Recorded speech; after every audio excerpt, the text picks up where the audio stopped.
नमस्कार दोस्तों, मैं डॉक्टर चौहान ANA। आज मैं पाइमिया जैसी खतरनाक बीमारी पर चर्चा करने जा रहा हूँ।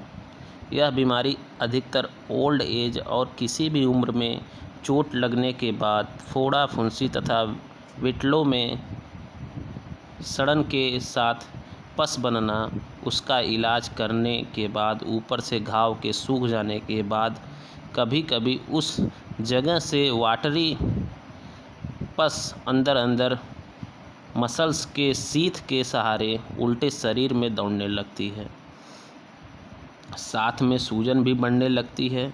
यह वाटरी पस शरीर के मुख्य अंग हार्ट, लीवर, लंग्स आदि को प्रभावित करती है।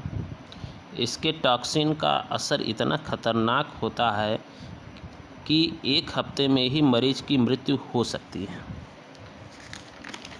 मेरे पास पाइमिया की पहली बार एक केस आई थी जो बूढ़ी औरत थी।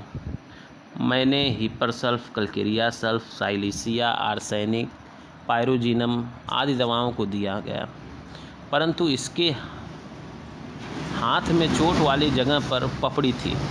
घाव सूख गया था, लेकिन उसके अंदर की पस ऊपर की तरफ मांसपेशियों के सहारे चढ़ती जा रही थी। कोहनी तक ऊपरी चमड़ी सिकुड़ने के साथ मांसपेशियां पीले रंग के केक के समान बन गई थी और उसको हल्का फीवर, हल्का दर्द, जलन हो रहा था। मरीज गरीब था। उसको हॉस्पिटल में किसी बड़े डॉक्टर को दिखाने को कहा, लेकिन वह कहने लगा कि यह बूढ़ी माँ मर जाएगी, परंतु मेरे पास इतना पैसा नहीं है कि इनका इलाज करा पाऊँ। मैं भी विचलित होकर अपने असफल इलाज पर सोचने लगा। उसी दिन अपने निवास पर रात में डॉक्टर कैंट की मटेरिया मेडिका उलट पलट रहा था। तब मेरे सामने कलकेरिया कार्ब का चैप्टर था। मैंने सोचा कि सभी होम्योपैथिक दवाओं का जो उससे संबंधित थी आजमाया, केवल कलकेरिया कार्ब नहीं दिया था।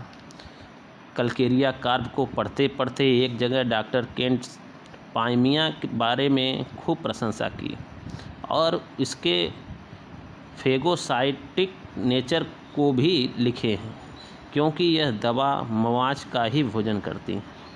अब मुझे दवा मिल गई थी। दूसरे दिन अपने इस दवा का एक्सपेरिमेंट करने का मौका था। मरीज का अटेंडेंस आया, बताया कि डॉक्टर साहब, मेरी माँ का रोग कोहनी के ऊपर तक प्रवेश कर लिया है। तब मैंने उसे कलकेरिया कार्ब 10 mg की एक खुराक व आर्सेनिक एल्बम 10 mg की एक खुराक दी और कहा, दोनों खुराक 5 मिनट के अंदर खिला देना। दूसरे दिन हमको इसका रिपोर्ट देना। दूसरे दिन जब आया तो बताया कि डॉक्टर साहब, जैसे लगा वही रुका हुआ है, बढ़ नहीं रहा है, सूजन भी रुक गई है। इस तरह मरीज एक हफ्ते में धीरे धीरे ठीक होने की स्थिति में आने लगा। इस तरह से मरीज मेरी दवाएं 10-10 दिन पर 3 खुराक खाया और ठीक हो गया। ठीक होने पर ऐसा लग रहा था जैसे कोई बीमारी नहीं हुई हो। इस प्रकार मैं इस दवा को लाइफ सेविंग ड्रग में महत्वपूर्ण स्थान दिया।